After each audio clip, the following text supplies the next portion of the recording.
Hello, friends, and welcome to another episode of 8 at 4 Behind the Lens, presented by VCU Massey Cancer Center from the Virginia Wayside Furniture Studio, with sports brought to you by the Richmond Flying Squirrels. I'm Matt Pochily, Kelli Lemon, Will Roye, to talk about the episode of 8 at 4 that dropped on July 13th. At this point, I've completely lost track of how many episodes we've done. Yet the stories stay in my mind. I know that we've done Jimmy Butt on RVA Fashion Week. I know that we've done Brunch on the Plaza.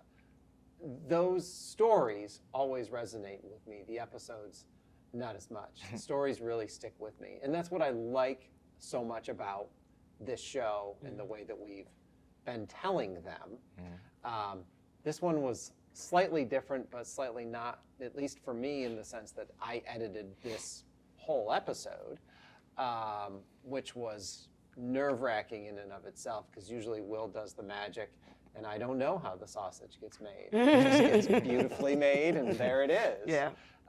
This time I did, and my edit track is all kind of I got files that are music's like this, and I'm like, oh, I hope nobody ever sees this. Will's is probably that way also. It is. But nobody ever needs to know that. It's just beautiful. It's just a Will Roye joint. It's just beautiful. Let's talk about the stories that we did in this week's. This was still summer and still summer type of things. But we started off with Nate's Bagels and business.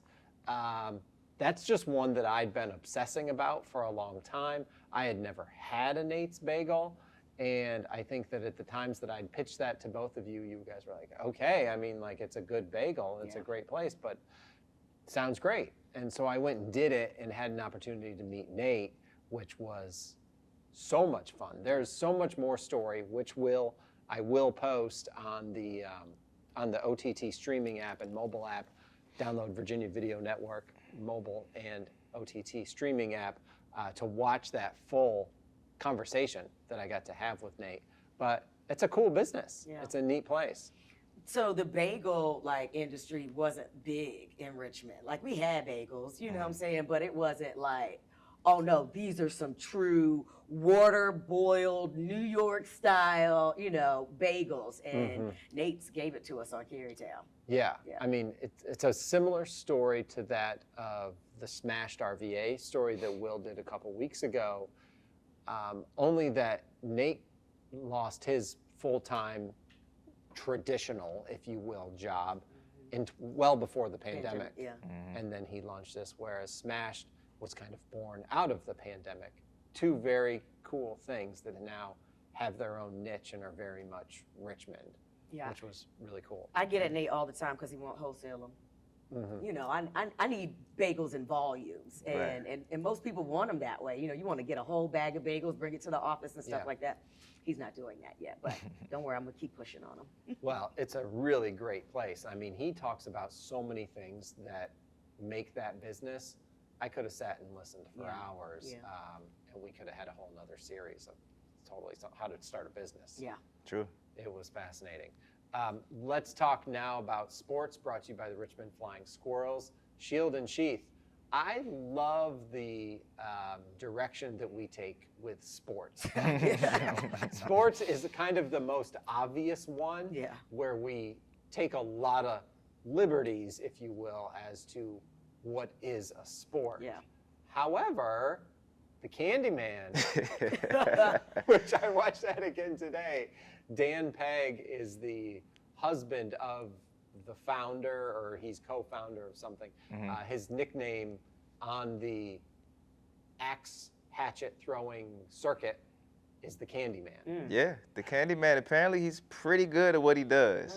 So he and his wife started Shield N Sheath, and essentially it is a place where you can throw axes and drink beer and eat pizza. It's like the weirdest combination, but it works. And it is indeed a sport. Apparently there's a U.S. team.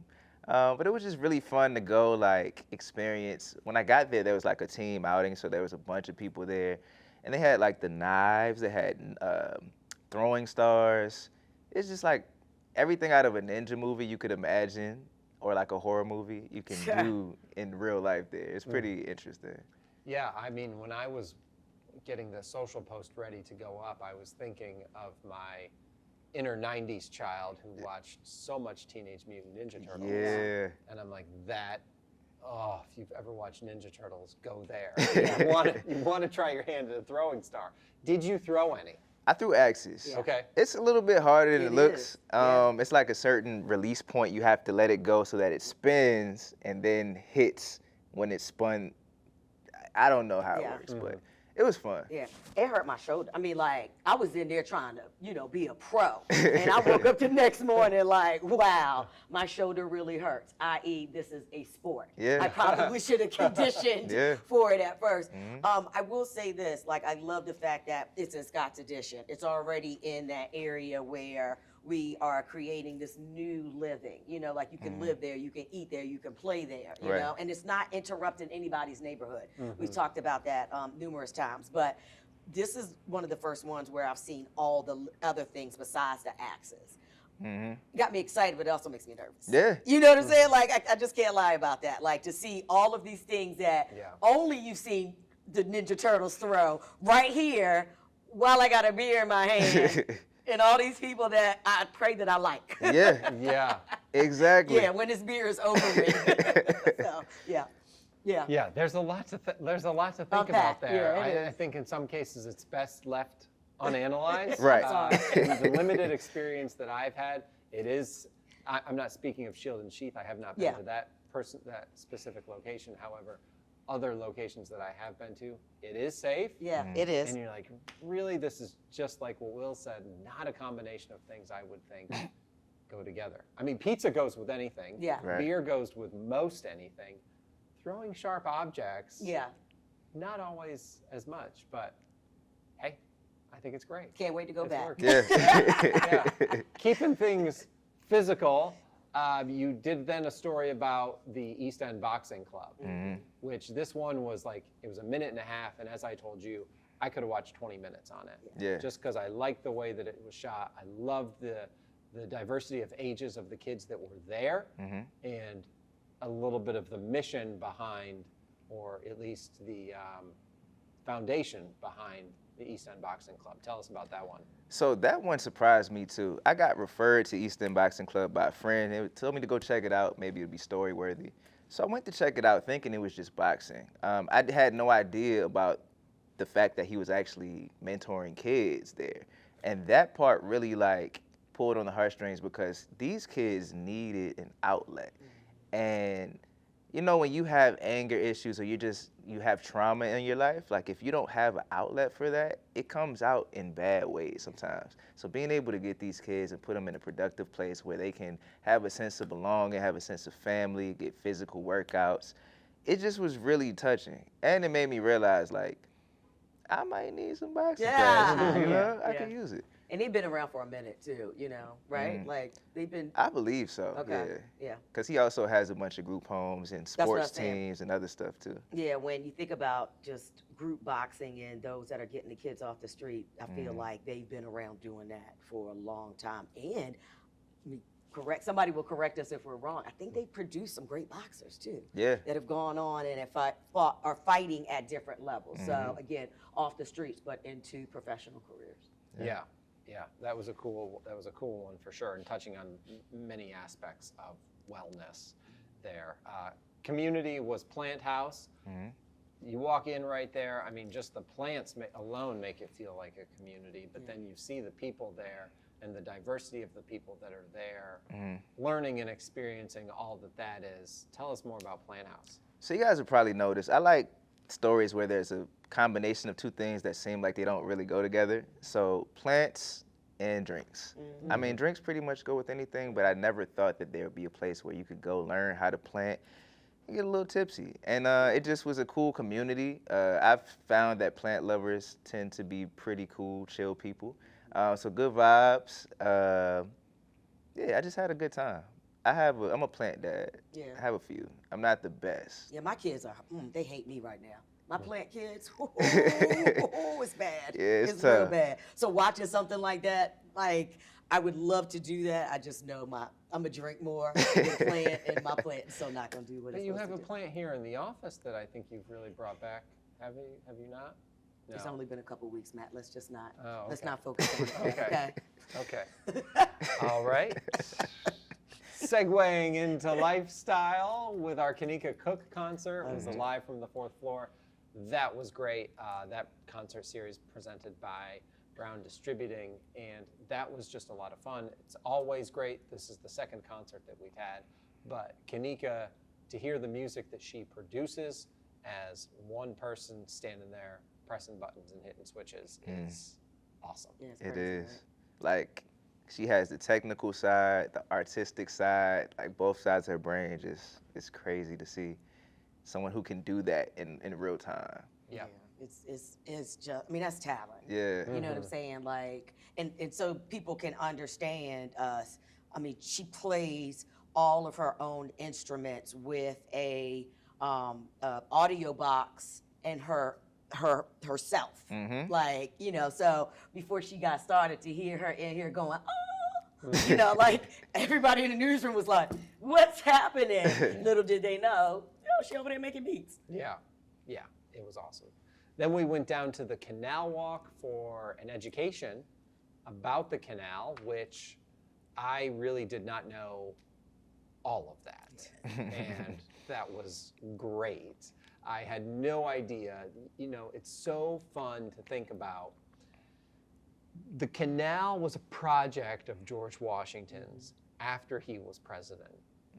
We all have experienced presidents having different projects after they've left office. And to think of that as was one of George Washington's projects is amazing. It's literally, it blows my mind. And he's kind of like, hey guys, you know what I'd like to set my mind to next? Is we do this canal. It runs all of Virginia, which at the time, as Alex explained, I don't remember if it made the piece, I will put up a longer one, is that at the time, Virginia was basically what we know as Virginia and Tennessee. And the canal was to connect to the Mississippi. Yeah. And then there's that spot on the canal where you can experience 3 sort of modes of transportation. You're on the canal, you go under the railway, and then you go under the highway. And like, I wouldn't have stopped and thought about that. Yeah. Maybe some other time I would have if I were older. But as Alex explains that, as the experience that you get from being on a professional guided canal cruise, that's special. Yeah. I also would like to say, I feel like there hasn't been any, when we talk about history and we talk about Richmond history or Virginia history in this area, you don't hear George Washington too much Right. at all, you know, as one of the founding fathers, first president, Right. you know, and us being, you know, such a place that birthed so many different rules, regulations, government, you know, blah, blah, blah. It was just interesting to hear his name because we don't hear his name that Yes, much. you don't. We've had, what, 4 presidents from Virginia? Yeah. He was not one of them, so, you know, we tend to stick with our own. Yeah. But to hear him and to hear, I don't know. Yeah. It was not what I was expecting, and it was perfect. Yeah. It was absolutely perfect. 7 is culture and Richmond Night Market. You did a great piece with that. Talk about your experience with the Richmond Night Market. Yeah, so Richmond Night Market is a go-to for me. Every time they have it, I'm there. And I just wanted to share that experience with the world. It's like a big block party / market / concert. It's good vibes. Yeah. If you're in downtown Richmond, or even if you're not, it's just a great place to meet cool people and have a good, clean time. Yeah. 17th Street Marketplace, you know, is a very big hub in Richmond, but to know the history and the enslaved that were bought and sold there, you know, like the fact that Mel and Adrian and that team can, you know, recreate a market, you know, a trade center when it was known for such a bad place to do business and buy and sell goods. And now they have just transformed the space and the energy and what it means to hold a market right there. So it's a vibe. It's a vibe. And that's a Richmond Parks and Rec property, correct? It is. Okay. It is. I thought Currently now. I recalled that from the other Parks and interview. Rec story. Yeah. Yeah. Yeah. Yeah. We wrapped it up then with Heat Islands. That was our Insight segment where we talked with, she was an intern for the Richmond Times-Dispatch newsroom, Madison Fitzgerald, talking about heat islands and the areas of the city that get, in some cases, up to 16 degrees hotter than a part of the city that's just a mile away. And it is sad, and it's many things to find how, in so many cases, people experience such hardship when they're already experience a greater level of hardship when they're already facing hardship. It's like as if it's not bad enough in Creighton Court. Yeah. Oh, it's a heat island too. Yeah. By the way, like we couldn't get you any trees. Yeah. Yeah. Yeah. Come on. Yeah.